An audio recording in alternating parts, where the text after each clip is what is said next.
Hey, this is Gabriel Fuerza, and you're listening to Wrestling with Entertainment. Hello, and welcome to the show at Wrestling with Entertainment, bringing you the latest exclusive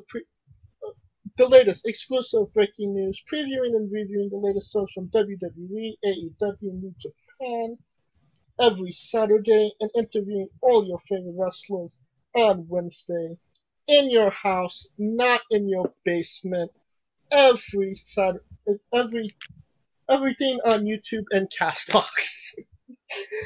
I'm your host, that guy, James J. Alongside the leader of Squash Squad, Kaliko Yachts. Man, the way you went through that intro, I thought you had kids messing you up, man. What's up? I'm tongue-tied. The American Scooter Dust. A toast to my wife and all my sweethearts. May they never meet. And the Canadian sensation coming back as our guest, Drew from the Wrestling with Drew and DP and Drew Show podcast. I'm sorry. Wow. What Canadian herbs are you smoking there in Los Angeles, California there, James? And it is Drew from Wrestling with DB and Drew's podcast. Thanks for having me back. And still not the second cousin of Bret the Hitman Hart, but maybe related to Dwayne The Rock Johnson. There you go. And it's a great day for wrestling, and it was a great week for us. We interviewed Gabriel Fuerza last week on the show. Fuerza! That pronounced that way. And that was a fun interview, kind of very pop culture-esque in that interview. Next week, we are interviewing Colossal Mike Law, and that is just an incredible interview with just an incredible guy that has been doing this for so long. The week after that, you could catch Armani Chaos, and who you won't hear on that podcast is Kaliko Yachts. But what you will hear is a lot of maybe some controversial things for Limitless fans. What you say, Scooter? Yes, but you will hear Kaliko. He was just on mute the whole time. That's right. March 31st, we interview Mark Shaw, which is another just must listen. And then our Wrestling with Mania Week interview, The Prize Alec Price, which we are very excited to have.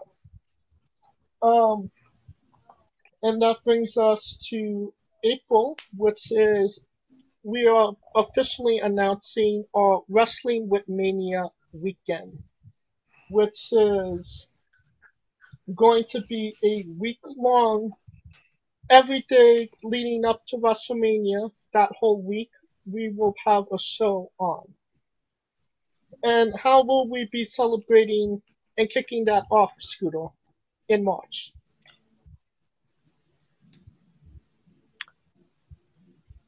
With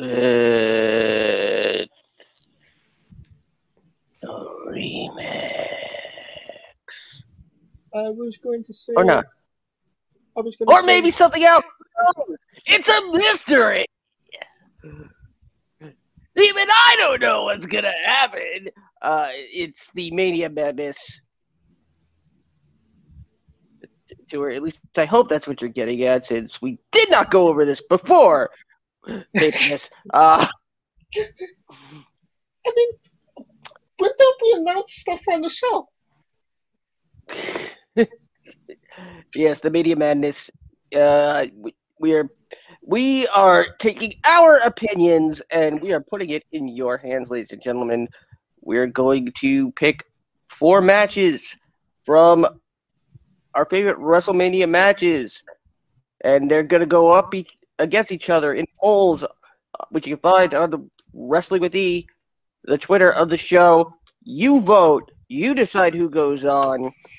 And the winner, the winning match, the person who chooses it, they don't get anything, but they will put a very big smile on their faces. And on Saturday, April 3rd, we will be previewing WrestleMania and everything WrestleMania. Sunday, we will have another trivia night with maybe some special guests. Monday, the 5th, we will be watching a Stardom match with Basic Becca and Little Mean Kathleen. Tuesday, we will be watching the match between Clay Wilson and Holden Albright with Clay Wilson and Holden Albright. Wednesday, as I mentioned, an interview with Alec Price and NXT TakeOver Remix Show, Part 1, on the UNB network. And deliver the Stand remix and the Deliver remix. The 8th, we will be watching along whoever wins the March Madness tournament and the Stand and Deliver. Mania Madness. March, Madness. I don't think we can use March Madness. NCAA will come for your necks. Oh. Then definitely not March Madness. Mania Madness. Mania Madness. We will be. They'll just send Charles Barkley. We will. Him too. That might sound fun. Mania Madness. We will be watching along the winner of that tournament and the second night of NXT Stand and Deliver with Scooter Dust on the remix on the UNB network. Friday, we will be watching along DVN versus Tate Conti from AEW Dark with DVN. Saturday, we'll be doing another Wrestling with Saturday show. Don't exactly know what we'll be talking about, but later in that day, we will be once again on the remix with live alternative commentary for WrestleMania on Saturday and Sunday. And Monday, we could sleep. Did I cover everything? Could we get into the show now? It's gonna be a lot of booze that week. I know that much. It's gonna be a lot of boozing. A lot of boozing, a lot of bruising, and let's get into the show now. Now that we put ourselves over, which one will be wrestling Moose? I believe today in a unification match between the Impact and TNA Championship. And whoever wins that match goes on to wrestle Kenny Omega at the actual pay preview.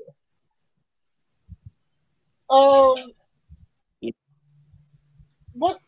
First and foremost, Moose and Swan. Who Moose and Squirrel. Oh, that's going to be a great match. But who would you rather see wrestle Kenny? Scooter? Oh, Rich Swann, obviously. I mean... Drew? Nobody. If I could be critical for a moment. The reason why I say nobody is because since this Forbidden Doors thing has opened, Impact has looked like the ugly redheaded stepchild to AEW. So them having a unification match for a belt that they just re-entered in storyline, just to have it go to another pay-per-view to face Kenny Omega. I get what they're doing. It's the Kenny Omega Collector of Belts tour, but I don't give a shit about it, to be honest with you. It's, if we're going to be partners, then we should be equal partners.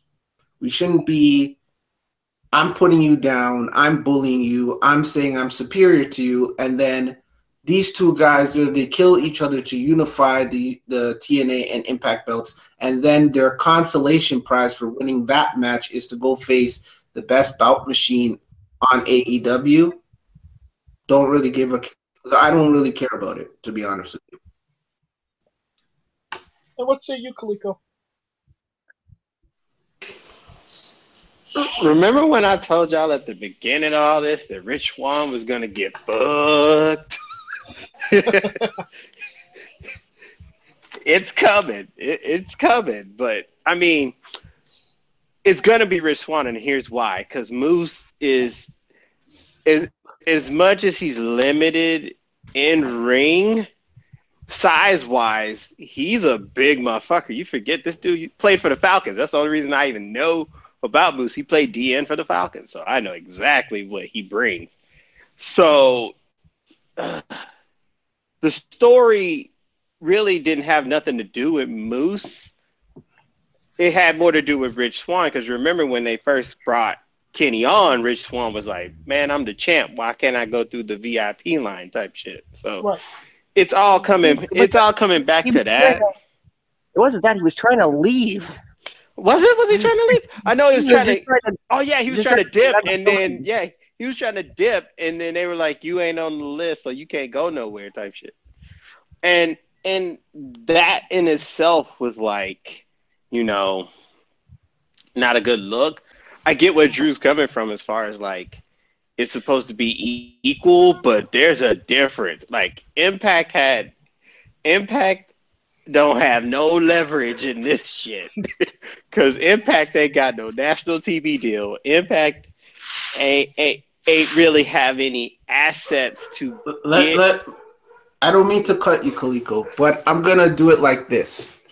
AEW is the NFL, and Impact Wrestling is the CFL. People in Canada don't give two shits about the CFL. I live in a city that has a CFL team, and nobody cares about it. If you live in Saskatchewan, you might care about your CFL team. That's exactly what this whole thing has shown us. Well, when that's what I was going to say. You proving my point. It's like the NBA and the ABA. That's the reason why AEW is going to get over on top.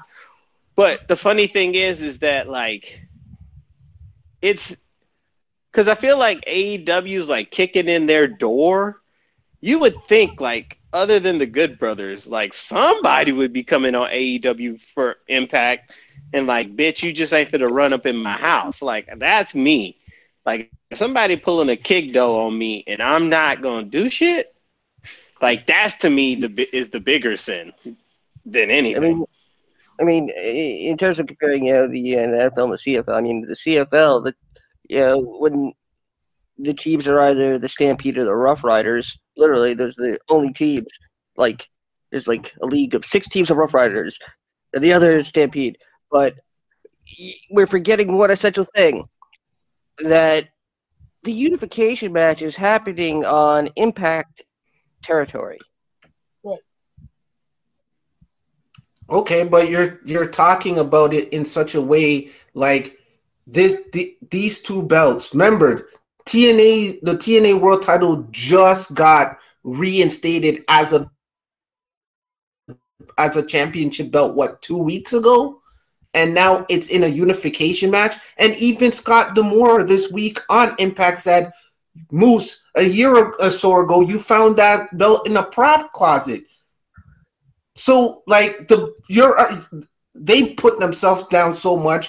AEW can come in their house, spray paint it, piss on their floor, shit in their toilet, eat all their food, steal the TV, and then nobody from Impact does anything. Not even the Good Brothers do anything. The Good Brothers are in line with Kenny and Don Callis. And Don Callis is like, it doesn't even act like he works for Impact. It's like he works for himself. So it means nothing. If we're going to be going back to the territory days of wrestling, every territory meant something. It didn't matter if you were in the Carolinas, if you were up here in Toronto, if you were in New York, if you were in St. Louis, if you were in California or Florida. all territories meant something, and their champion meant something. Now with this, you're just telling me that Impact Wrestling means nothing. What they do means nothing, and AEW is just going to gobble them up and spit them out and use them as a developmental league down the road for them to get their guys over. That's exactly what they're doing. Yeah, I just feel like somebody, I don't even care if it's the lowest ranking dude in Impact. Somebody got to show up and be like, you ain't finna run up in my house. Like, because I'll tell you this, when USWA used to run Texas and Tennessee, when one of them were stepping on boundaries, oh, it was a wrap. It was like Blood and Crips. But, I mean, we in a new age, so I can't, We can't hurt people. That's what it is. We don't want to step on toes because we're getting our guys on TNT. That's why. That's what it comes across to me. So is everybody kind of unanimously think that whoever Kenny goes up with or get up against, more than likely with Swan, that Kenny's just going to eat him up and take his belt?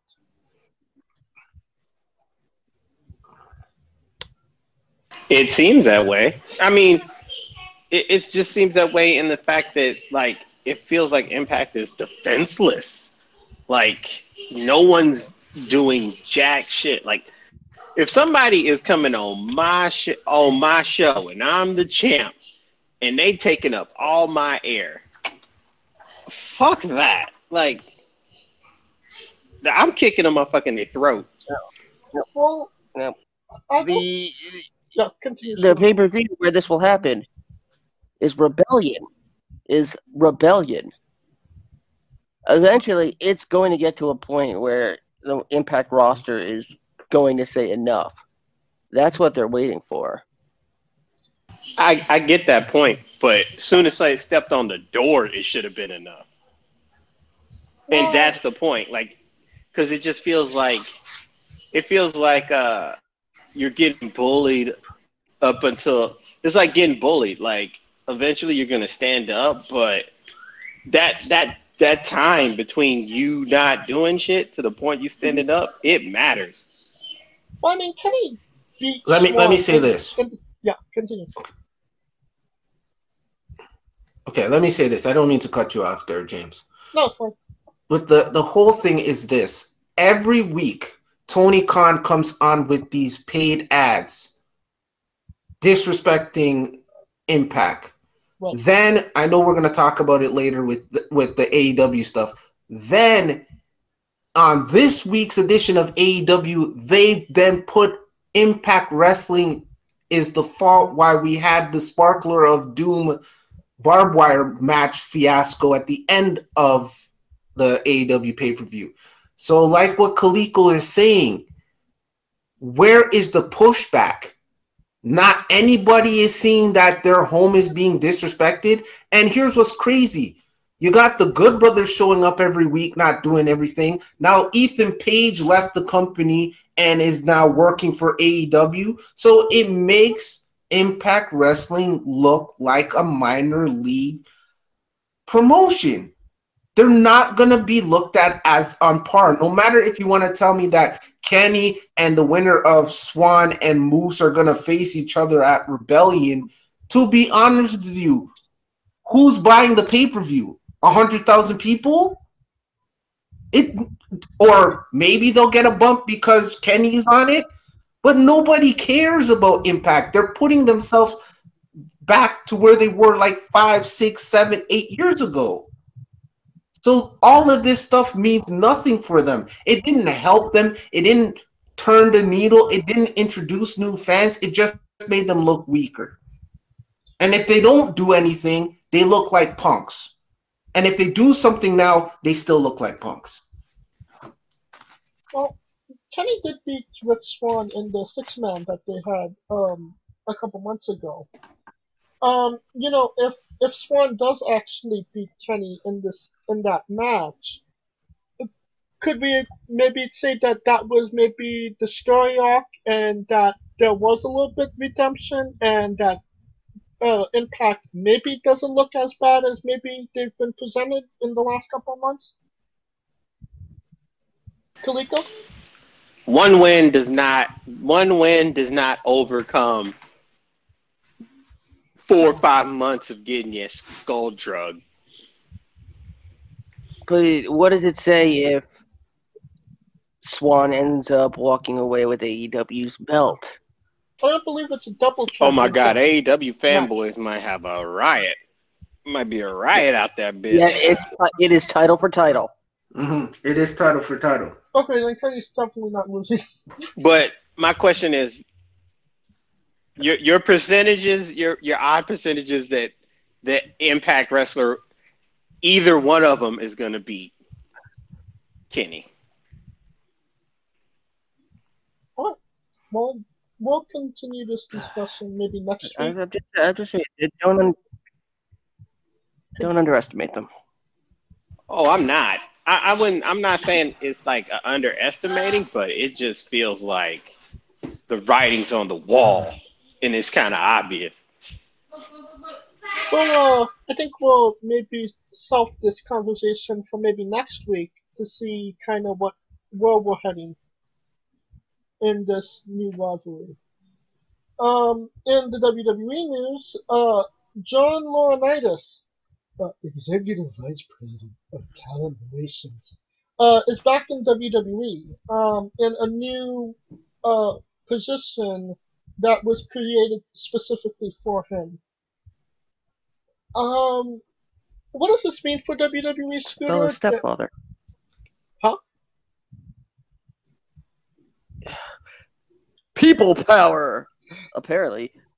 Good God, why? Why is John Laurinaitis back in wrestling? For God's sakes, I mean, come on. Oh, like,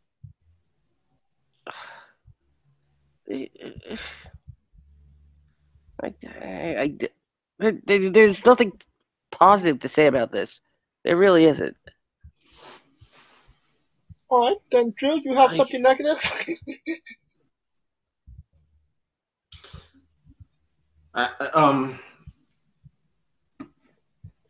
It's another one of Vince's yes men to add to the collection. He already brought back Bruce Pritchard, so why not John Laurinaitis? And you're not going to be picking guys and girls that actually can wrestle. It's all going to go back to that vanity thing. So be prepared, folks, that the in-ring stuff that we see, John Laurinaitis can't pick talent out of a wet paper bag. So, like I said, it's just one of Vince's yes men coming back to the company, coming back home. That's all. I'd rather have Jill Laurinaitis in that role. I need to be John Laurinaitis for a day because to keep getting these checks, man, I need him. I need his resume and his employee skills. Plus he's married. Plus the reality TV money with Total Bellas. The Bella's mother. I know my man's getting checks.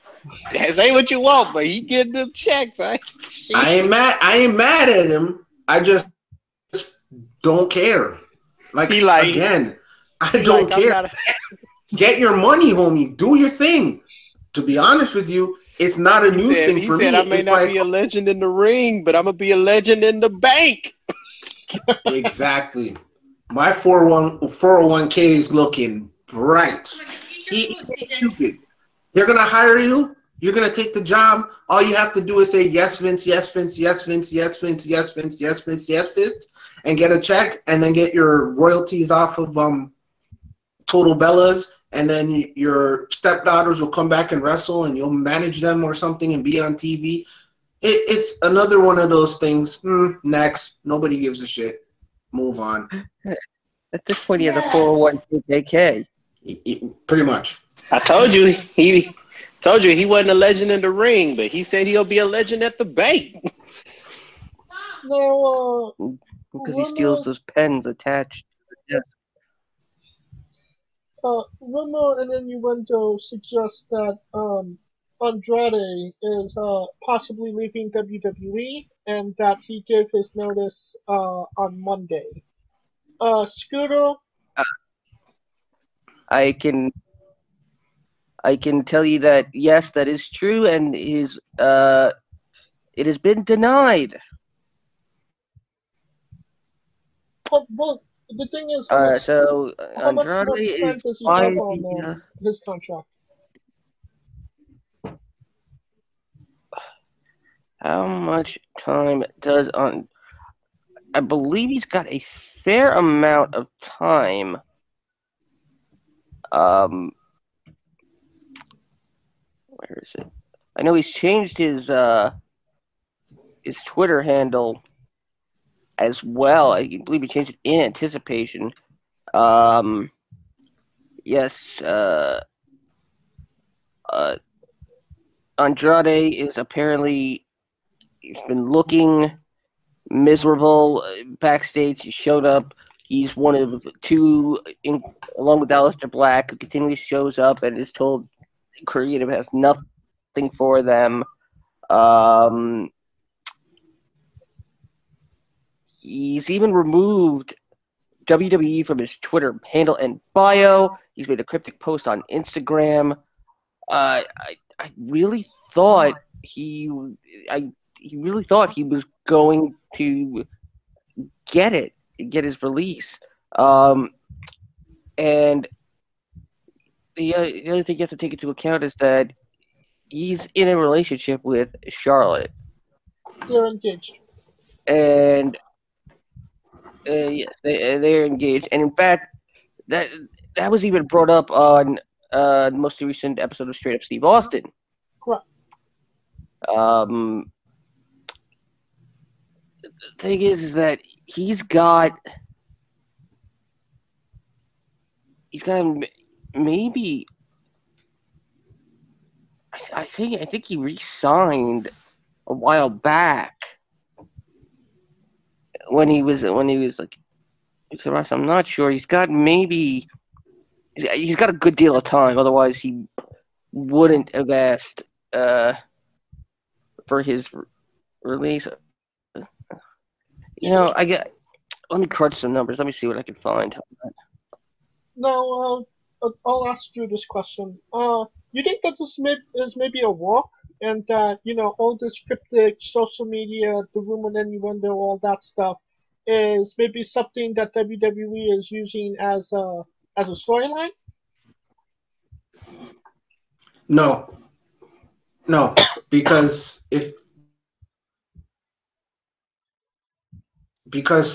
them working together, and that got turned down. And I think this is just me putting my thinking cap on. I think they're scared because you got Thea Trinidad out there, and that's a free agent. And if he becomes available, the door is open for AEW to let them in, because we've seen what happened with people that have been not happy with WWE. We got Paul White leaving, Christian Cage has left, Thea left. So I don't think it's a storyline. I think Tommy End and I think Andrade are both unhappy because they are talented. They should be on the top of the card. They should be in that main event picture. But WWE doesn't see it that way for them. And then when creative has nothing for you and you keep coming to work in a pandemic, it's not like before, where you come to TV, you sit around, you play, you go on up, down, and all that kind of stuff. When you come to work, you got to be tested. You got to do all this protocol, and you're showing up to just sit there for hours upon hours upon hours for what? And if there's a possibility, for the way I see it, I think Andrade holds out the way that Brody Lee held out for that whole year, and then they'll finally just give him his release and move on. Because if they have nothing for him, and he hasn't been on TV for what, 6 months or even more, what's the point of hanging on to the guy? What's the point of hanging on to the guy? Just just to keep him miserable because you're scared that he's going to go to the competition. That's what I see, to be honest with you. And Kaliko, do you think that this is more they're afraid that wherever CN might go, Charlotte might follow?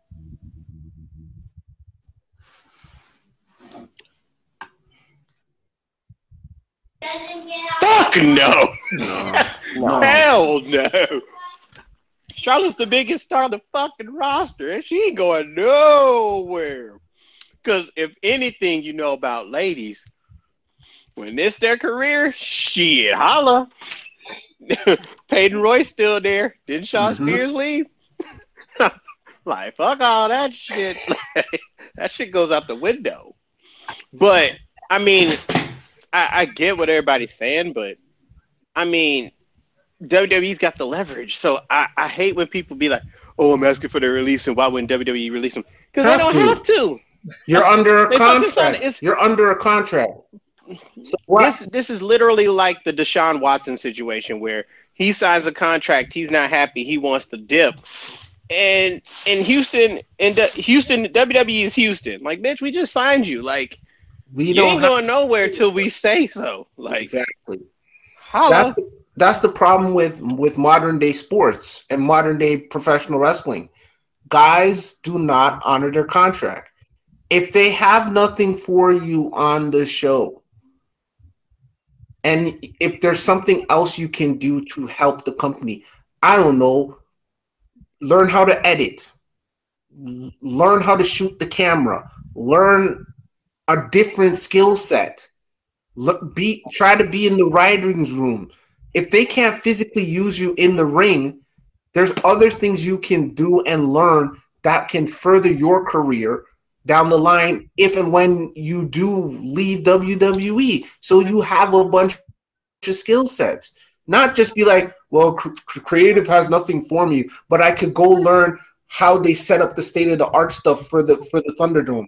I could learn from Michael Cole how to do commentary. I could learn how to be a backstage interviewer. I could learn how the creative process works. You know what I mean?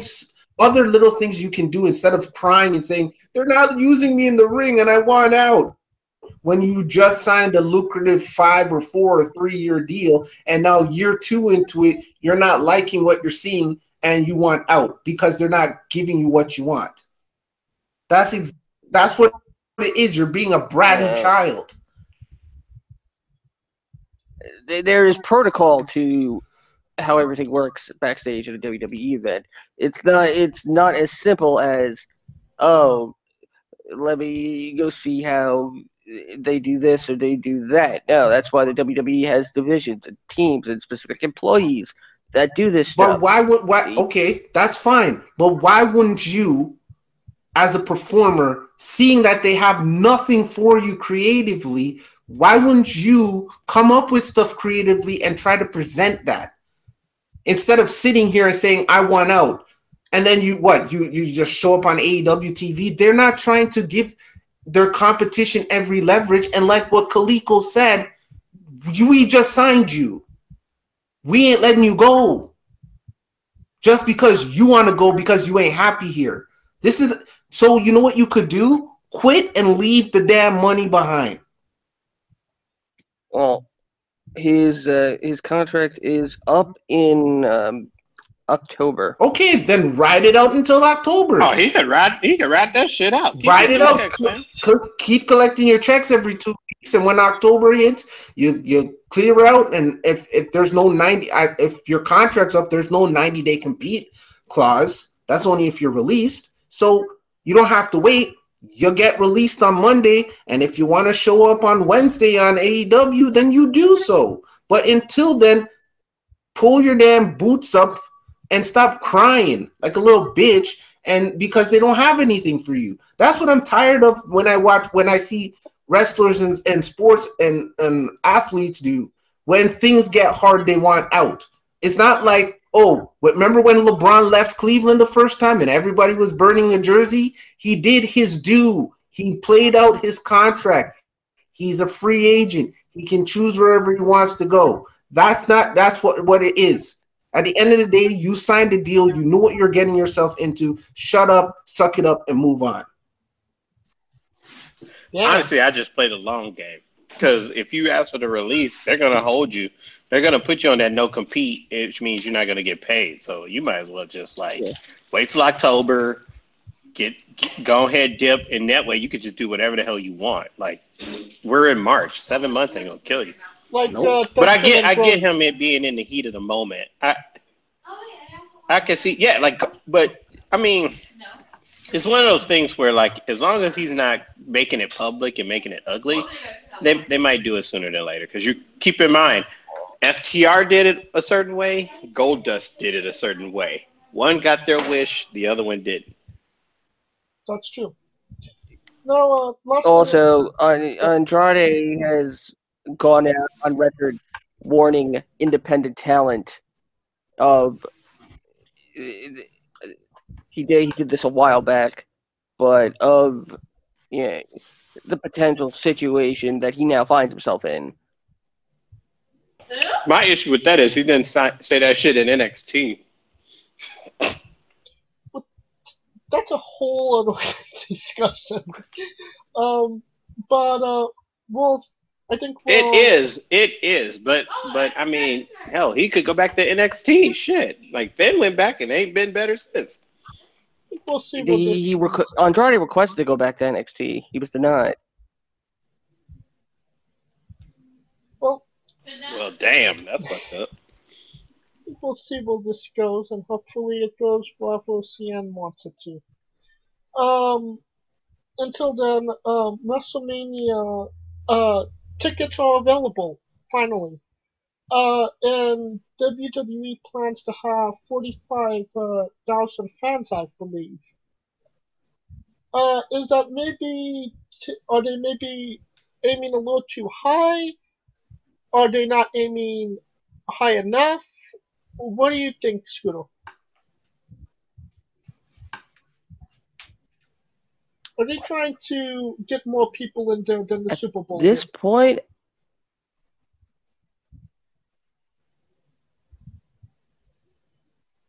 at this point, we're gonna see a temporary spike in COVID after WrestleMania.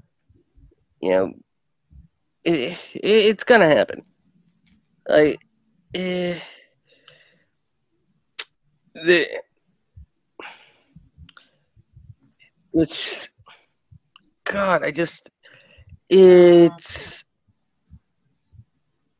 irresponsible to a degree, but 45, I think that's aiming way too high, quite honestly. I don't even know if they could, unless they have a written, documented plan, or how they would keep 45,000 people separate and safe. Yeah, I think it's doomed to be a hotspot of virus activity. What say you, Drew? I mean, you're still in lockdown, kind of, sort of, in Canada, right?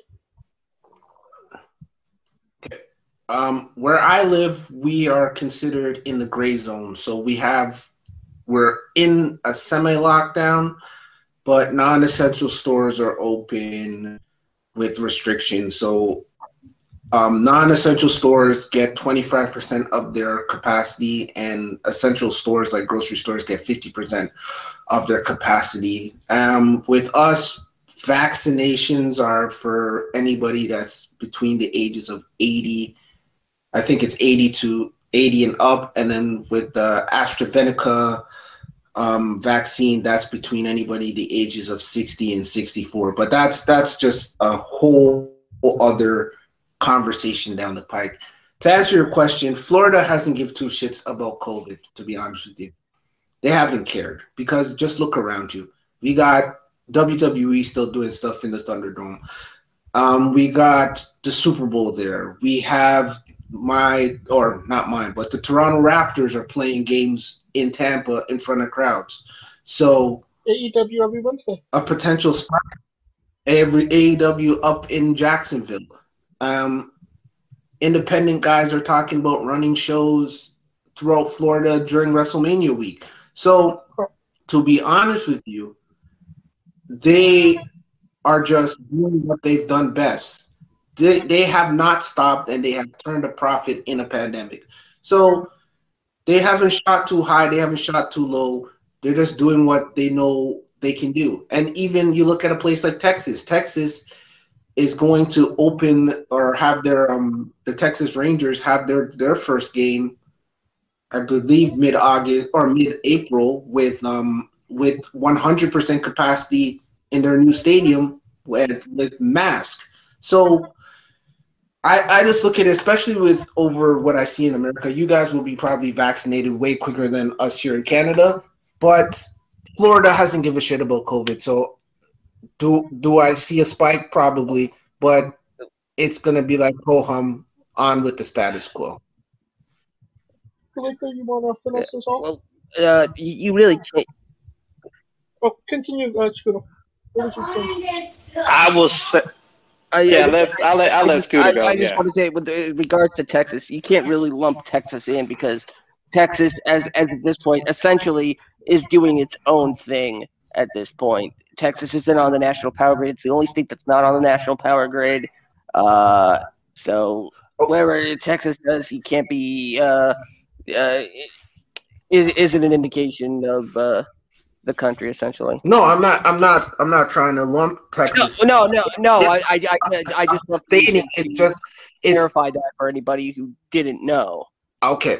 All I'm saying is that what we see is that since the beginning of the pandemic, where has wrestling been?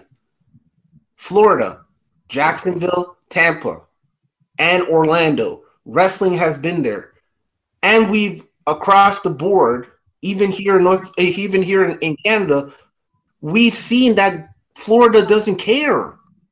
They could have 20,000 cases in one day, 40,000 cases the next, and people are going out for spring break, going out on the beach, not practicing social distancing, not practicing anything to be safe. And then you're going to tell me that the WWE has an opportunity to turn a profit in a pandemic, and they're not going to take that chance like they've done before since the beginning of this thing? Of course they will. And if they could get 60,000 people in Raymond James Stadium for those next 2 nights, they would. If they could easily get in 2 nights 60,000 on night 1 and night 2, they would do it because it's turning them a profit. Because the WWE is right now, and I'm sorry to say this, and I say it on my own podcast with DB, the WWE is a revenue-driven company. So they only care about their bottom line. We just talked about Andrade being happy. You really think they care about one guy being unhappy? If they can get 45,000 people on night 1 and 45,000 people the next night and get 90,000 people in there, they're going to do it because it turns them a profit. That's what they care about right now. Kalika, you want to finish this off? All right. Now, since I've heard all sides, I can see why they would try for 45,000 because they did 20 some odd thousand at the Super Bowl, and you're thinking you're not going to have a 100-yard field to deal with. So having more people floor would make more sense. So I see that point.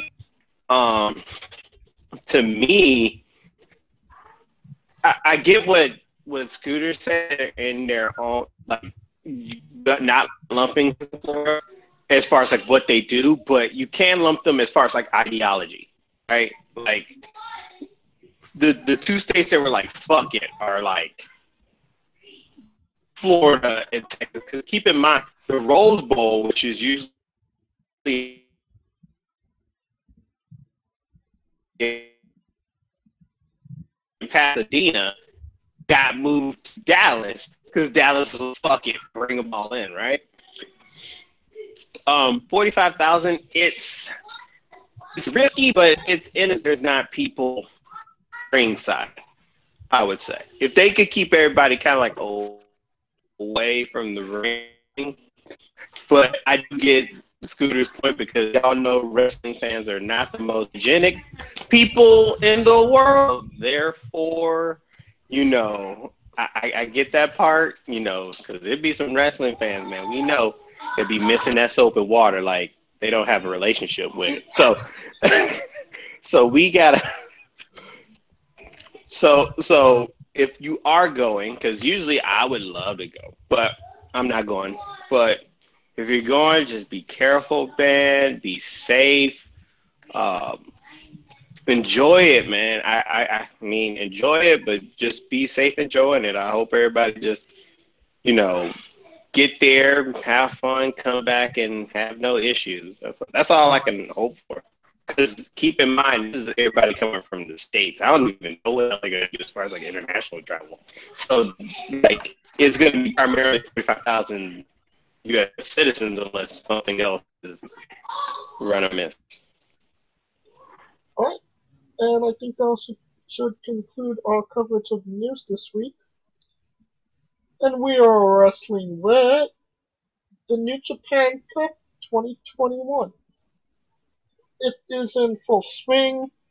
We'll be only reviewing the left side of the bracket today. Cause haven't had time to do the right side because our lives are an exploding Barbwire deathmatch. So let's get into this. First and foremost, Evil got a bye. And is Evil getting just a bye just because they didn't have enough guys to fill up the bracket? Or is it just, New Japan doing something that we might not know about just yet? Felico?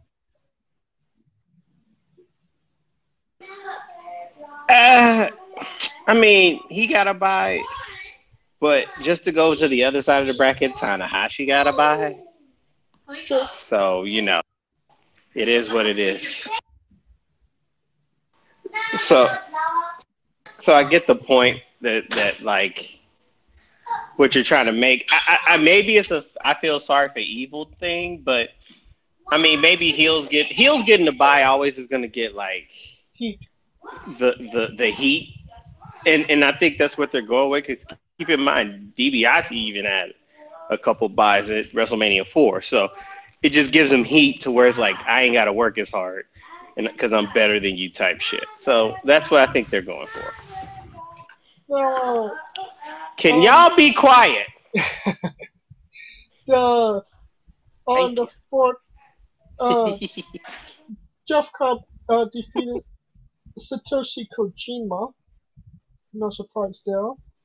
But in our first bracket buster controversy, Tetsuya Naito lost to the Great Khan.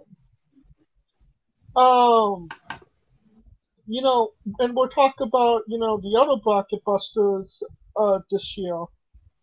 Is this a real big blow to Naito to, continuously go on this downward spiral, or did Great Khan need it a little bit more because he hasn't really gotten a big win in New Japan yet? Scooter?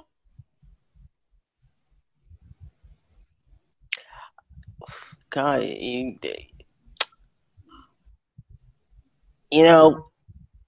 something was clicking in my mind about the Great Khan. When we were discussing him last time, and him along with El Desperado. I think New Japan is trying to put their money behind them.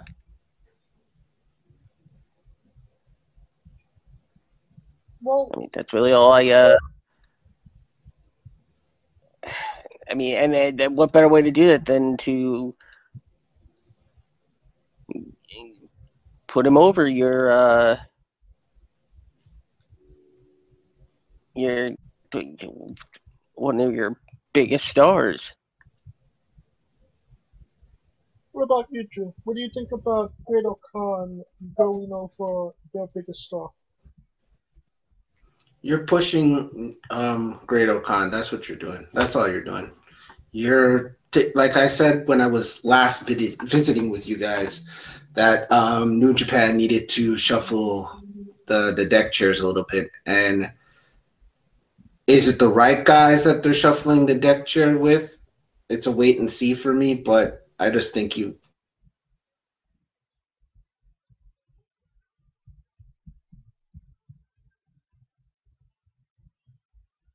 I think we lost Drew. gave that just to, I guess, give him that bump when the G1 rolls around. I think they do got something there with Great Khan. Toriano defeated Bad Luck Fale on the 5th. No surprise there. Hiroki Goto beat Taichi. They screwing Fale though. They screwing Fale. Fuck that. Now I'll direct this towards Kaliko. Taichi, it kind of seems like they always kind of give him, maybe a high-profile match just to see what he could do. But it always seems like he's just destined to be on that mid-card, almost to the bottom of the card player. Do you think that's more or less right, or do you think that they might have plans for Taichi?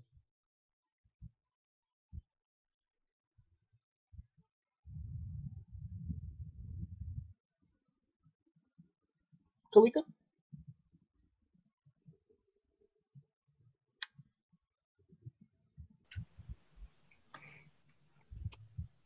So, what could you tell us about Taichi, Kaliko?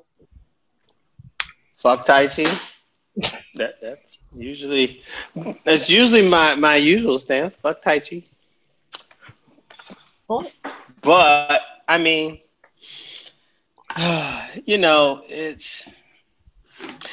he's improved. I'll give him that. I'll put it this way: he won my respect in the G1. He won it way more than Yoshihashi. So fuck Yoshihashi. Congratulations, Taichi. You're getting off the list.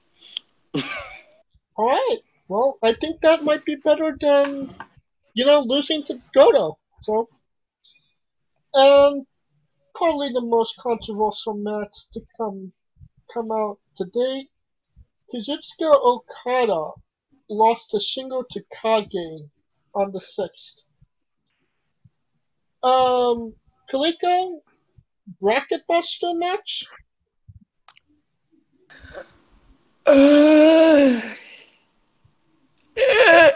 If you're looking based on accomplishments, yes. If you're looking at momentum, no.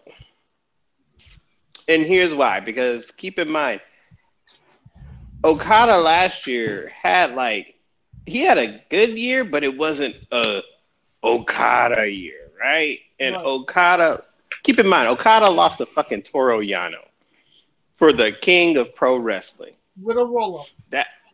With a roll-up, exactly. So, to me, it was that's meant for Shingo to be taken seriously, because we always said it's either him or Hiromu who's going to be the next heavyweight.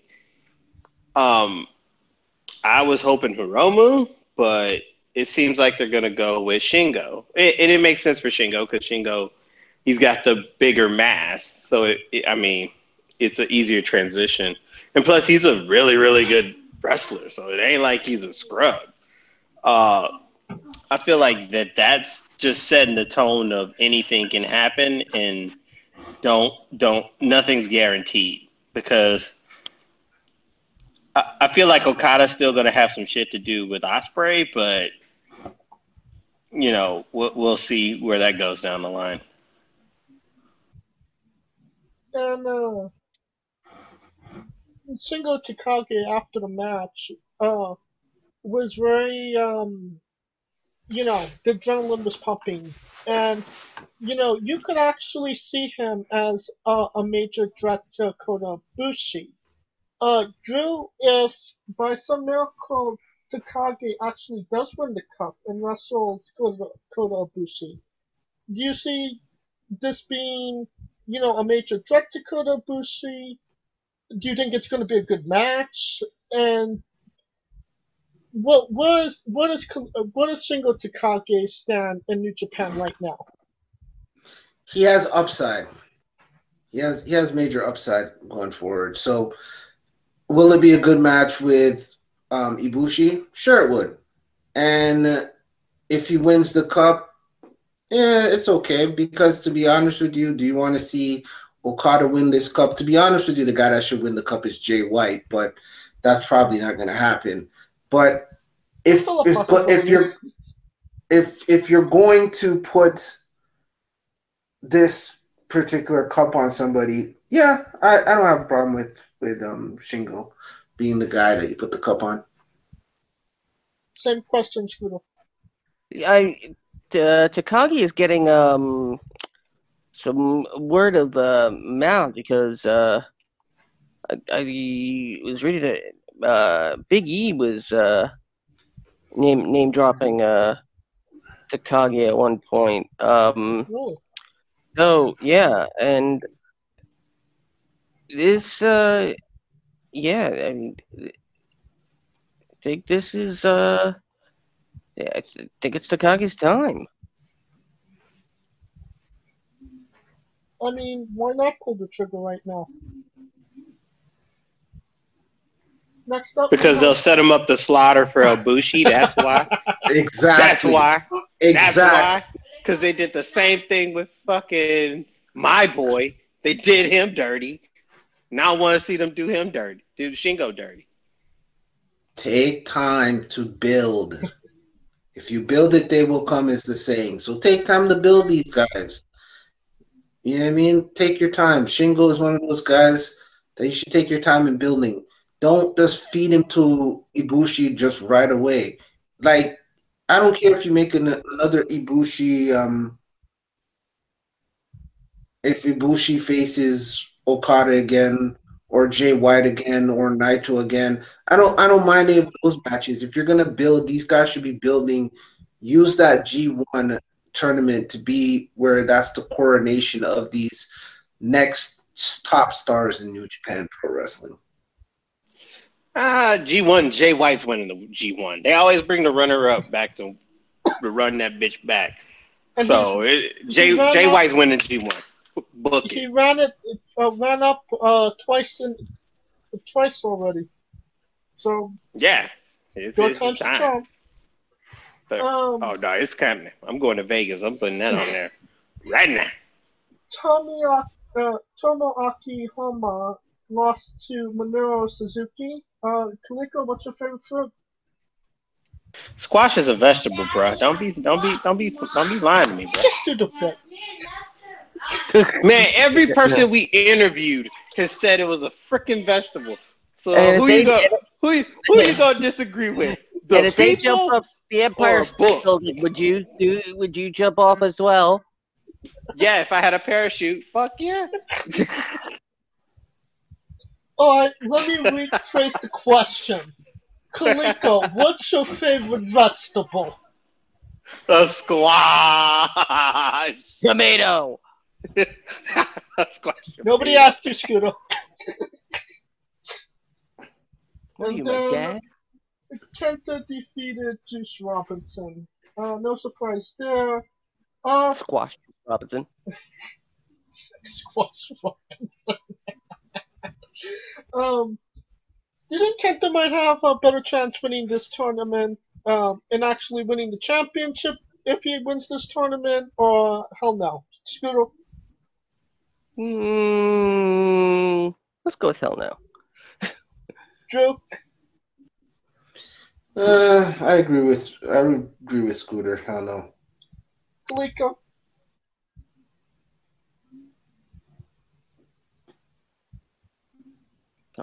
Don't tell me we lost Kaliko now. Yeah. No, he's here. He's still here. Maybe he was never really here to begin with. Dun dun dun.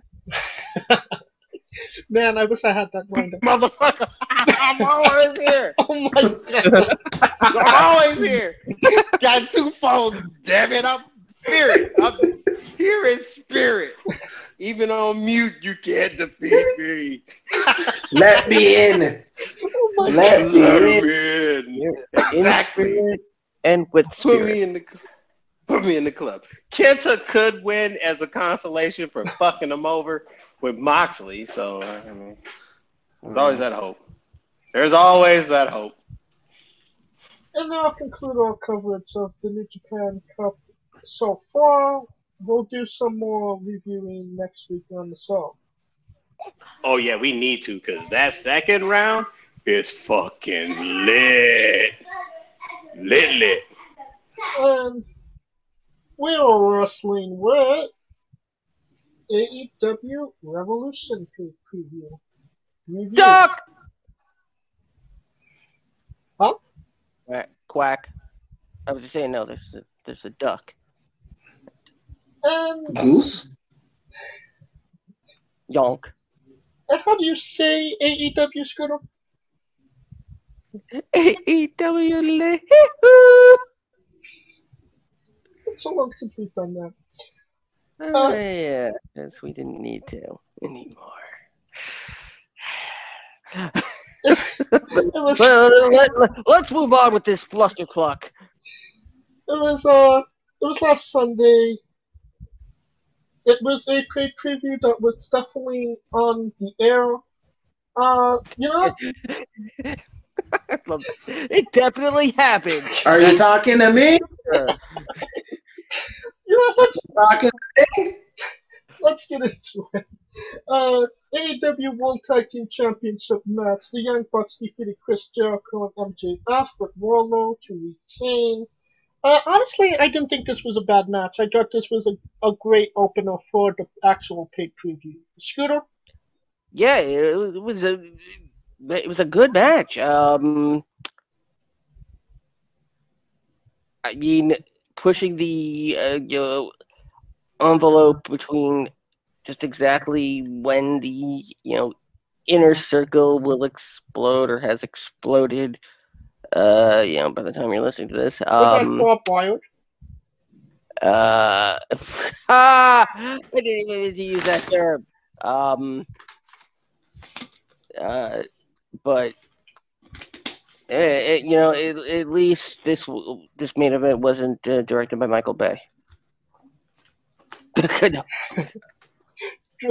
Drew, your opinion on the match? It was the best thing on the card, to be honest with you.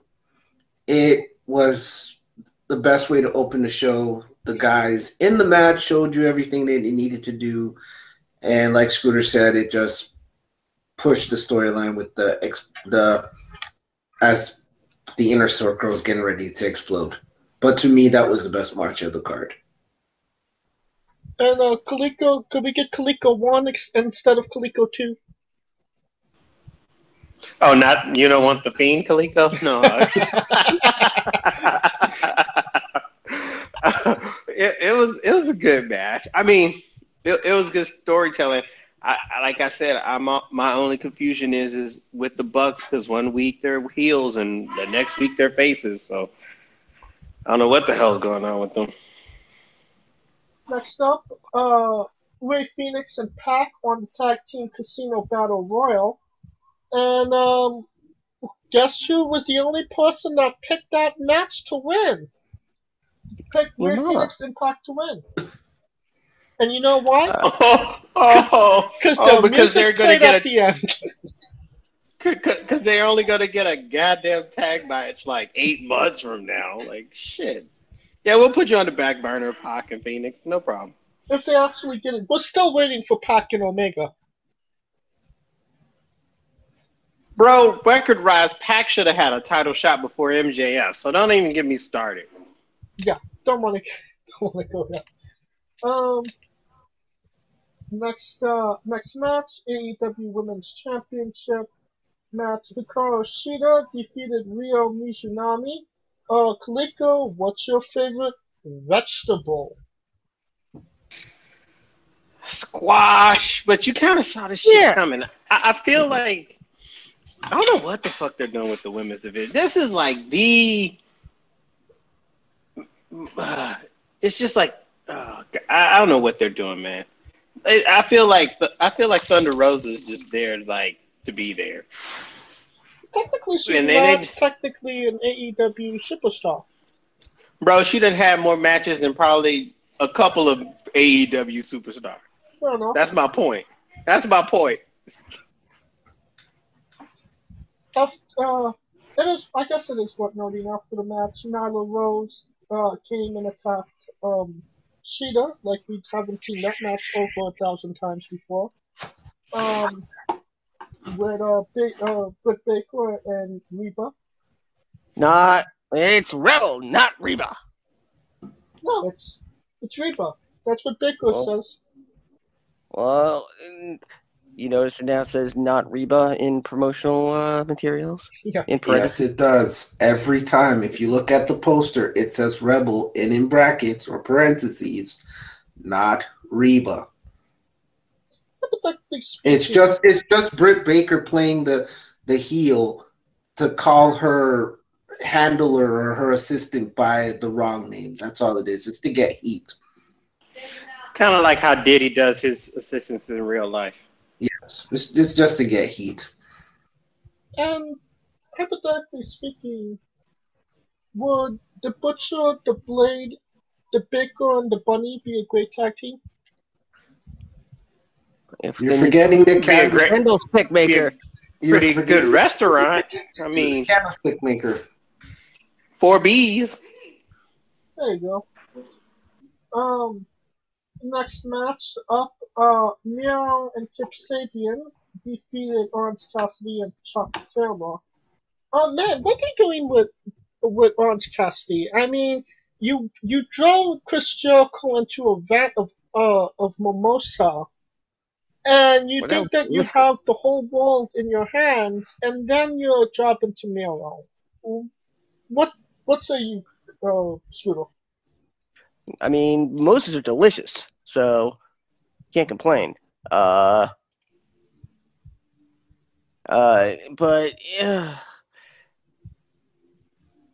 yeah, I mean, they're starting to build to a what I'm assuming is going to be a Kip Sabian face turn. And I'm not exactly sure anybody actually asked for that. Quite honestly, but what say you, Drew? Yeah, to be honest with you, when this match was going on, I was rolling a big head spliff, so I couldn't really give two shits what happened here. But I agree with what Scooter is saying. It's leading to a Kip Sabian heel turn or a babyface turn, and since Miro has come to AEW, it just hasn't clicked for me with what they're doing with him. Kaliko? I think the biggest surprise is I know what Orange Cassidy sounds like now. But I also know that he dodged a bullet because keep in mind last year he was supposed to be he's supposed to have been dead because he's supposed to have been facing Miro Suzuki. So yeah, he's living his best life right now. Do you feel like what they're doing with Miro is organic and genuine, or do you think that they're kind of forcing it? Scooter? yeah, they're forcing it. They have no friggin' clue what to do. Quite honest.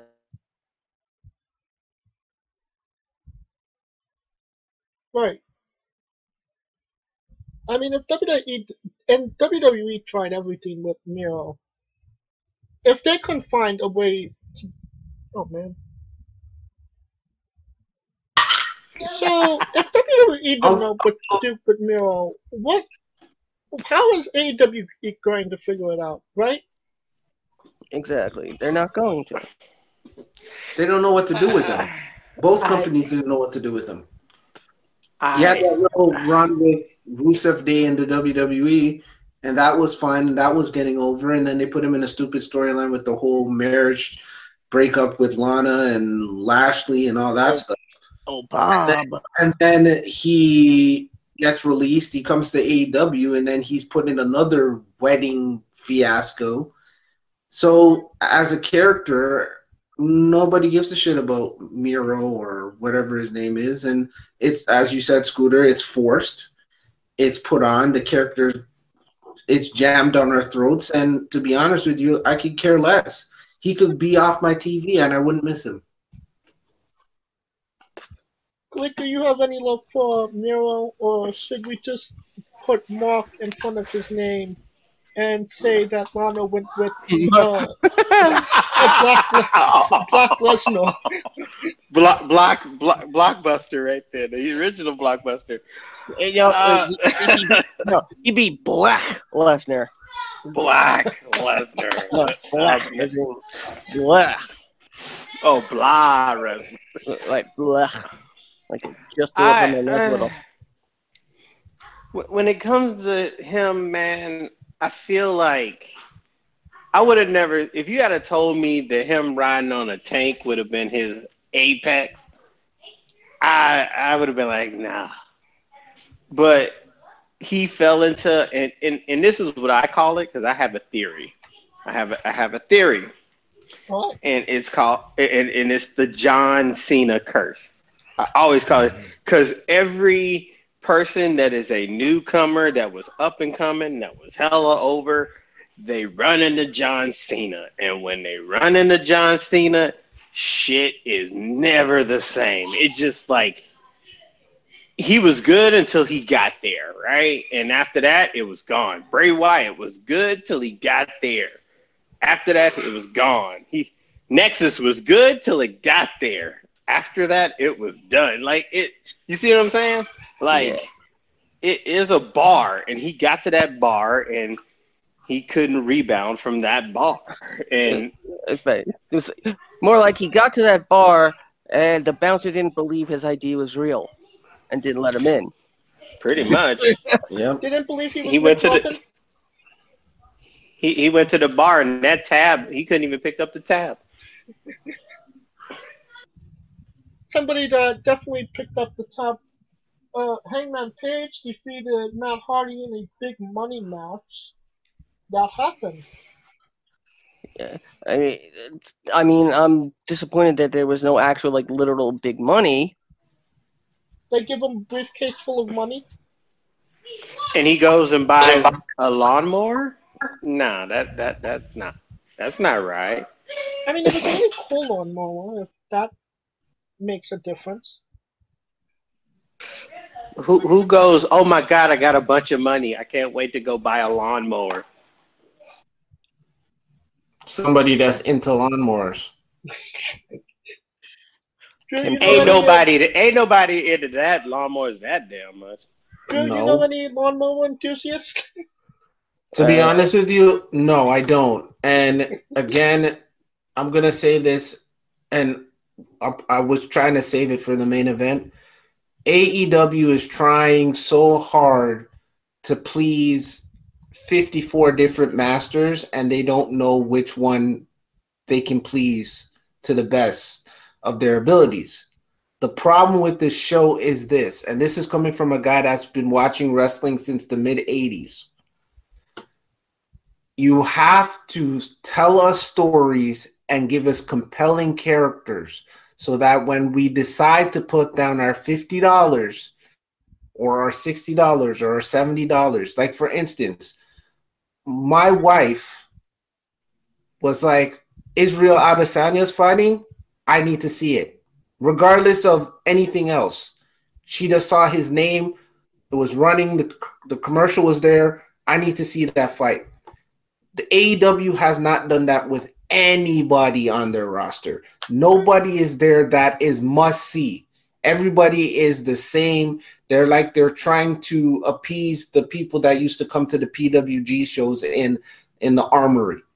They need to figure out, and they need to ask themselves this question: are we trying to appease the indie crowd and the internet wrestling marks, or are we trying to be a credible national wrestling promotion that is presenting wrestling in the sports factor that they should be presenting wrestling in? Because to be honest with you, and I agree with Jim Cornette, and he said this years ago, the UFC and mixed martial arts in a whole is doing wrestling better than wrestling is doing it. Just because you have wrestling in your name doesn't mean that you're doing it properly. And to be honest with you, AEW with this particular pay-per-view ain't doing it properly. Why you shitting on PWG, man? Bowler tickets are like joining the Illuminati to get, man. I've been trying to get them bitches forever. You know, You didn't sell one of your... Oh, no, sorry. Go ahead. No, continue, Drew. With the reason why I say this is this, because I've been watching this particular entertainment genre for many years. And of course, as I've gotten older, my tastes have changed. What I used to like back in 1987 wasn't what I liked in 1997, wasn't what I liked in 2007, and it's not what I like now. And when you're a new promotion that had all this momentum going into it, and you provide us this, as a fan, I'm turned off of it. I don't want to see this. None of your characters are compelling. None of your storylines make sense. As you guys just said, a guy won a match that he won X amount of dollars and bought 6 bottles of whiskey. I can understand because he's a drinker, and a lawnmower. Even Stone Cold bought a damn pickup truck. Nobody buys a lawnmower. It's just, what are you booking? Shits and giggles, or are you booking wrestling? That is the question I've always had for AEW. Considering, he's a Hangman, shouldn't he be using ox-powered carts? That's fucked up. I mean, if the lawnmower had spinners, I would have been impressed. If it had dubs, if it had 20s on them things, I would have been okay, that makes sense. Next match up, Scorpio Sky defeated Cody Rhodes, Lance Archer, Penta El Zero Mero, Max Caster, Eden Page to win the Face of the Revolution ladder match for TNT title match on this week's episode of Dynamite. This was the greatest Sonic the Hedgehog level ever. Yeah, right. I was about to say that. I was about to say that because I was about to say that too. Somebody was like, "I want to say good luck to Scorpio Sky fight Dr. Robotnik." I mean Darby Allin. Yep. Darby Robotnik. When they said the brass ring, I almost imagine it being a little bit smaller and not like an inflatable,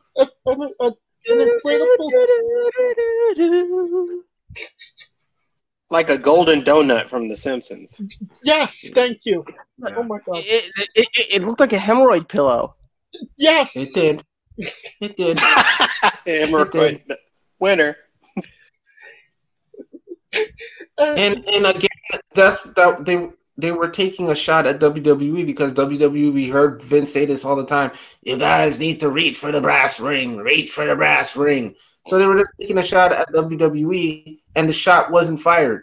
Again, I said this on our review over at Wrestling with DB and Drew that it was the shot was a fart in the wind that nobody gave a shit about.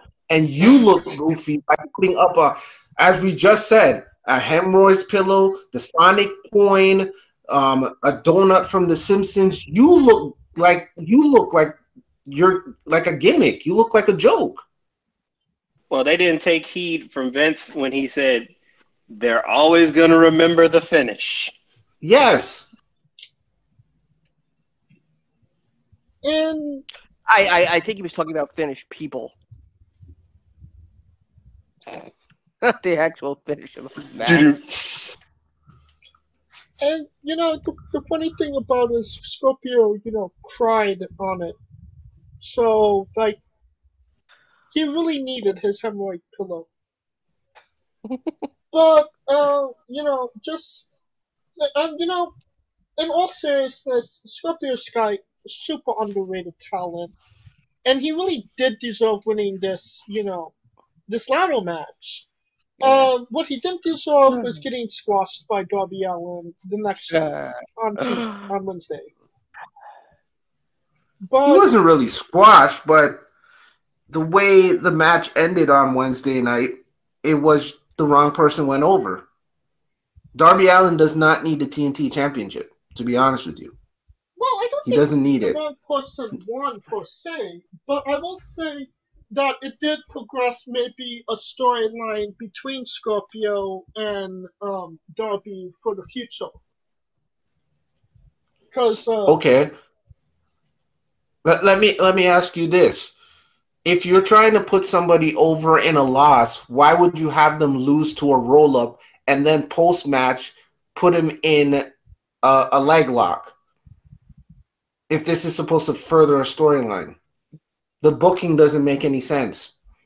The same leg lock he could have used in a match. In the match. Yeah. I didn't say that it was good storytelling. AEW does not know how to storytell. So how is Tony Khan the booker of 2020 thanks to Uncle Dave over at the Wrestling Observer? You guys let me know. How does Tony Khan win that award if he's the best booker of 2020 with a show that we just saw on Sunday night and a Wednesday night television show that has no flow and is all over the place? You let me know. Dude, The same way John Moxley's #1 in PWI over Adam Cole. There you go. Don't You even. started him. Don't get Clicker started. I mean, No, I agree with what everything you guys are saying. It's just for me, it is hard to get behind AEW when AEW doesn't even know what they're trying to do. the #2 booker was Booker T, so Sucker! Next up, the mystery legend Hall of Famer former world champion is revealed, and it's revealed as Christian another Cage. wet fart. Huh? Another wet fart. Quite honestly. Yeah, Christian Cage coming out to his TNA team. Give me Jewish Cage or Nicolas Cage. What about Johnny Cage? Oh! That's Johnny Cage after he gets hits in the balls. But I mean, it would make sense if they maybe got an Edge, or maybe so Christian as the commentator for AEW Advanced Dark, and Outwork everybody. yeah. Okay, can I say something about that? Yeah, please. Please, can I say something about that? Outwork everybody. The stupidest tagline I've ever seen in wrestling. So it comes across like you're on your job. I used to work in a grocery store, and you can put up, let's just say, 1,000 pieces of stock. Doesn't mean you outwork everybody. That's the stupidest tagline in the history of wrestling. What are you doing saying you can outwork everybody? What if you're the best wrestler at 47 years old with concussion issues coming into a new company, you can outwork everybody? Everybody that's on that roster is being told that they're the best thing since sliced bread. And another thing that these guys did was hype this damn guy. So we all sat here from Wednesday night until Sunday night contemplating, will it be Brock Lesnar? Will it be Kurt Angle? All these Hall of Fame names that were out there, and you give us Christian Cage. He was over in 2005 when he did this. Dude, it is 2021. I do not need to see Christian Cage in a ring after he hasn't been active in years. And the last time he did something that was relevant was when he hugged Edge at the Royal Rumble. Maybe he's going for Employee of the Month with the catchphrase. No! Probably No! Dave Meltzer is throwing those out there. If I said I am the best, I outwork everybody. Okay, what? Okay, for instance, I take overtime and ask for no pay. I come in early and I stay late. That's what outworking everybody is. I know we start work at 8 and I show up at 6:30 and start doing stuff. I'm outworking everybody because the rest of y'all are coming in at 8 o'clock. The boss says, hey, we need somebody to work until close. And I decide to stay and say, hey, boss, you ain't got to pay me for overtime. I'm outworking everybody because the rest of y'all are going home and I'm not. So I'm outworking y'all. I live here. No, it's stupid. It is dumb. And it makes no sense. As a wrestler, how can you outwork everybody as a wrestler? How? You know, me and Kaliko and Scooter was talking yesterday about, Christian coming out. And you, Scooter, you were saying, how is this a kick in Vince McMahon's balls if he hadn't been on their TV since the Royal Rumble, which was almost considered a one-off at this point. Yeah, and I mean, quite honestly, yeah, maybe they did fool the dirt sheets because the news went around that Christian had re-signed with the WWE. And we were all hoping for that, Edge and Christian, reunion. As opposed to Paul White going to AEW with Vince's blessing, by the way. Right. You know what Vince said to Christian? Who Christian, are you? Pal? He said, leave your blue dot at the door. Yeah. So it's basically the Pat Patterson. He's their problem now. Let him have him. Get him there. Fell away. Let me say one thing. Now, a wrestler has said earlier this week that Christian would be a good pickup as far as the backstage, as far as like culture, right? Trying to change shifting the culture of the locker room, right? Because you got a lot of new people and you got some veterans who are probably just letting shit slide, right? But the problem with Christian trying to go back and change the culture is that he's only going to change as much as the top people allow him to change, right? Correct. Like that to me is the biggest what if ever. So to me, signing Big Show, signing Christian, having Jericho, these people are supposed to be setting a culture, but the problem is that the culture in itself is being set from the top, that it's everything anti-WWE. And Chris Jericho said something interesting on a podcast a while back, and he was like, I hope that we don't become TNA in the sense that we get too many WWE guys and look at what they're doing. And not just WWE guys, like current talent, but guys in the twilight of their career. I think that one thing people I don't think are taking into account as a possibility, because they're laughing at this, is that yeah, Christian Cage is now All Elite, but he was also Impact. And Cage was involved in one of the few times where the WWE and TNA actually worked together. In the trade-off, for Ric Flair appearing at the Hall of Fame with the Four Horsemen. That was a completely fair trade. Yes, absolutely. But given what's gone down on Dynamite, I wouldn't put it past them if Christian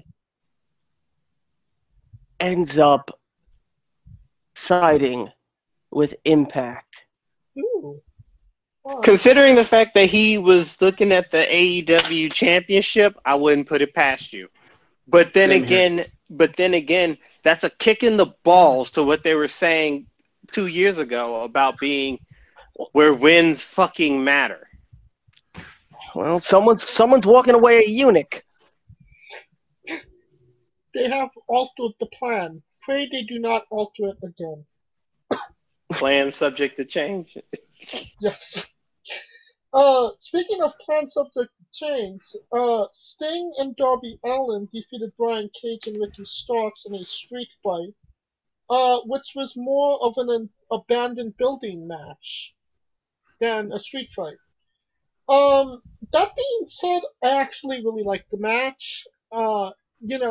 Once I saw that, this was going to be a cinematic match, I kind of calmed down a little bit seeing Sting wrestle. And it made me enjoy it because I knew that they would have taken the precautions to, protect Sting. What say you, Scooter? Well, and again, I have to reiterate this. Sting is cleared to wrestle. I liked the hype up to this. I love the fact that Darby Allin finally filled in the other half of his face. I like the fact that he was like skitching a ride. I would have loved to see Sting drive the WCW Hummer that we never found out who drove that. I mean, in terms of, this was a cinematic match. It was the right thing to do. It was fun. It was entertaining. It really didn't it didn't really go over the top, which I think lends some credence to these types of matches. You're not throwing no one's taking crazy 50-foot bumps through a window, like it's an action movie. It's I compare it to a video game fight sequence. Oh no. Just about from I don't want to say it.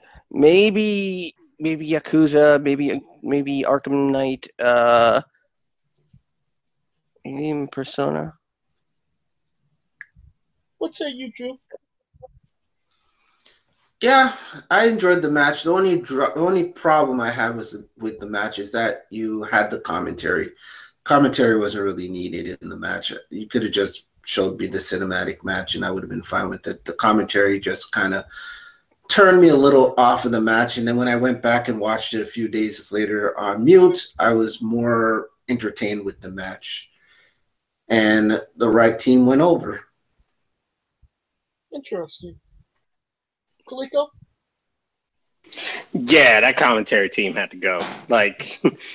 Because when you're doing a cinematic match, the point of having a cinematic match is to allow the wrestlers to tell that story, right? Like when Taker and AJ did it, no commentary. Right. Cena, Wyatt, no commentary.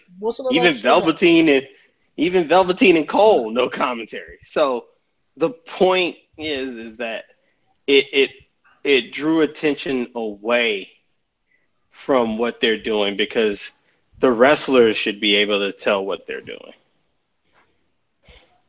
But other than that, good match. All right. That brings us to our main event, the AEW World Championship Exploding Barbwire Death Match. Kenny Omega defeated Jon Moxley to retain. Honestly, I don't think it was that bad of a match. The match itself was actually pretty entertaining, I thought. What say you, Scooter? Oh, you know, I'll say this over and over. The minute they knew they fucked up, yeah, I would have had called an audible. I would have had Don, Kenny, Luke, and Carl standing on the stage and just pointing and laughing like, haha, you thought we were actually gonna blow up the ring. Or like, you know, I would have even believed that if like 4 giant flags shot out that said bang. That would have been interesting. You know, But like, yeah, continue. Yeah, essentially, it's what happens when Viagra doesn't work. Oh my god. You know, it would have been okay, I think, if Eddie didn't sell it. But what say you, Drew? The match overall, and then the aftermath. Okay, the match overall, I was okay with the match. The overall piece of shit that I saw on my television screen. Do not promote this. This is the Jamaican in me. Do not promote that you are selling mango and you're really selling beef patty.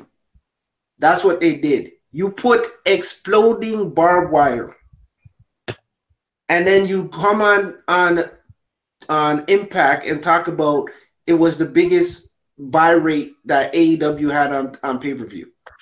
Because you put the word exploding. You know how us wrestling fans stay. You put exploding anything in the title of the main event, we are going to put our money down. And you gave us this shit. And you don't explain it properly on Sunday night, like Scooter said. If they came out and they were pointing at them and laughing, and as you said, James, if Eddie didn't sell it like he almost died from sparklers, it was, and I said it on me and DB's show. It was a clusterfuck. It was a clusterfuck. And then the way you're trying to get out of it, it was Kenny created a dud, and that's the story we're going with. Then he should have explained that he built a dud on Sunday night, not 2 days later on the TV. Because we, as fans, have put down our hard-earned money to see an explosion, and we got Gilbert sparklers. Where's my goddamn explosion? It's like I go to a West Indian food shop and I order jerk chicken. I want a spicy jerk chicken. I don't want fried chicken that has no spice. You know what I mean? That's what's going on. If I order a spicy beef patty, I don't want a mild beef patty. Give me what I ordered. And you didn't do that, AEW. So fuck you. And give me back my fucking money. In paradise. I want my fucking money. All right? I wasted my $50 for an explosion, and you gave me sparklers that I put for my 8-year-old daughter's birthday party. Come on. Come on. We endorse illegally streaming pay-per-view. Oh my god, no we don't. If you watched it in an alternative means, good for you. You saved $50. But some of us that put down our money on Fight TV and paid our hard-earned money to see an explosion and got sparklers are fucking pissed off and want our money back. And then your explanation is, in storyline, it was supposed to be a dud. Fuck you. Went from Fight TV to Shite TV. Okay. They don't pay me. They don't pay me to promote their stuff, but it's okay. But AEW, fuck you, fuck your damn promotion, fuck everything that you do. I'm done. I can't support y'all. I'll tune in because I do a podcast and we talk about it every week, but I can't support their stuff after that. These are the same guys that a year ago, before this thing launched, before it got on TNT, they were talking about wins and losses are going to important. I'm going on my soapbox, and then I'll be done. You told us a year ago when you started this damn thing that wins and losses are going to mean something. Fuck wins and losses. That top people meant something. We're not trying to be TNA. You know what AEW is? And I'm going to get off my soapbox when I say this. AEW is what happens when WCW and TNA got together and made a baby. That's what happens. That's what AEW is. It's like almost like a barbed wire glass dildo. Yeah. But, hey, wait a minute. We didn't get to that interview yet. Kaliko, you wanna? I'm sorry, guys, but I had to get that off my chest. Oh, it's fair enough. I love it. Kaliko, you wanna finish this off? Where's the earth-shattering kaboom? But dang, he went all Tupac on him. Fuck Bad Boy. Fuck. I felt like I was gonna play Hit 'Em Up in the background for him, just like so he get that shit off his chest, yo. Now I can go back and be my original self and have fun again. But yeah, it was a bad taste. I mean, everybody knows it was a bad taste. I didn't like the explanation though. I mean, it was a lame explanation, and they tried to make fun of it. And it's good that they take the lumps and move on, but to me, this probably was more pissing for AEW fanboys than anything. Because keep in mind, their whole spiel has been they're going to be not WWE. And this was probably the one time where they could get anybody that they knew to like jump in and buy this pay-per-view, right? And that's the taste that's left in their mouth. So now it makes them look bad. WWE tries to like shit on them with the whole Kane entrance with one little thing missing, and it shows in the ratings. They lost 200,000 viewers this past week. So this is the part where I was saying in a business, it's about expansion, and I'm not going to say that they can expand, but hey, they'll take the lump and move on, but it's a lot of people that they got to win back over now. Well, let me ask this question to everybody. If they didn't promise somebody was going to explode, and that it was just going to be, and we cut off the sparklers and everything that happened with Eddie Kingston, and Kenny Omega just leaves Jon Moxley in the middle of the ring, dead, and him on top of him raising the belt, and that's how they ended the pay preview. Would we be having this conversation? Yes. And the reason being is because it's not about, to me, it's not about what happened. It's about what, keep in mind, this is the same night that they let the internet, and they doubled down on this free agent signing is going to be the biggest free agent signing. So this is one of those things where everyone's having these big expectations. And the one thing you need to do as a business is keep that shit steady. You know what I'm saying?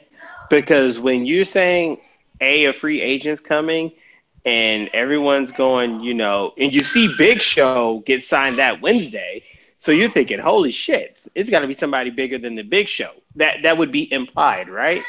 So the same thing would be implied with this barbed wire match. You would think, holy shit, they're going to do something big, right? So think of that. Like, I spent $50 to see Christian Cage get signed and not a kaboom. Do you see what I'm saying? Yeah. That's any other match could have been great. But those two things, which were the two main things that people were anticipating, were letdowns. So now it's a negative effect. Does it make sense? Yes. Totally. 100%, man. I'm calling dibs on the name Nautica Boom. Not a kaboom. All right. Now, all of this being said, Scooter, thumbs up, thumbs down, thumbs in the middle. Thumbs in the ass. Wow. Damn. Jesus Christ. I mean, you went just- bad boy on him. I mean, you went all Well, I like, had to, dude. fuck I had bad to. boy. I had to. Fuck AEW. Fuck Kenny Omega. Fuck John Moxley. Fuck them all. They fucked me. So now I'm fucking them. That's what happened. He's like, So, Gino XL, fuck you too. I totally understand. I agree with what you were saying, Kaliko. Is that you are a new company trying to expand, but you are alienating your fan base by saying we're giving you a top name Hall of Fame signing and an explosion, and we got Christian Cage and sparklers. Yes, I think So that's and then it affected your ratings come Wednesday night, because usually coming out of a pay-per-view, you have this hot angle going into TV that, oh my God, John Moxley was taken out, this, that, and the third, and the explanation is that Kenny made a dud. So the explanation was like Kenny made the explanation of, I would rather have had you humiliated knowing that you lost to me, which then why have the match in the first place when we already had these two literally kill each other a few months back in that non-sanctioned match. Now this match was sanctioned for the title. We didn't need the exploding barbed wire. We didn't. You could have just said it was a barbed wire rope match and move on. Yeah. So That's why I said, like, the expectation. Yes. Usually I like to be bought dinner before, being, royally in the ass. AEW did not buy me dinner. Well, they didn't put the money on the dresser either. Nope. In fact, They didn't pay me to leave either. I expect somebody to file charges saying AEW raped them. No Uber ride.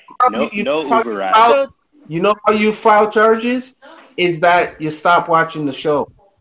You stop supporting them. You stop giving them follows on social media. That's how you nip it in the bud. And if it doesn't change, then you know they didn't care about you in the first place. They only said these things to get you in the door. Well, So, Drew, thumbs up, thumbs down, thumbs in the middle, or middle finger? It's a big middle finger. It's a big middle finger. I'm doubling up the middle finger. Oh, double middle finger. Okay. It's a double middle finger. It's a full stone like cold. Mr. Bean up in this bitch. Yeah. Kaliko, thumbs up, thumbs down, thumbs in the middle.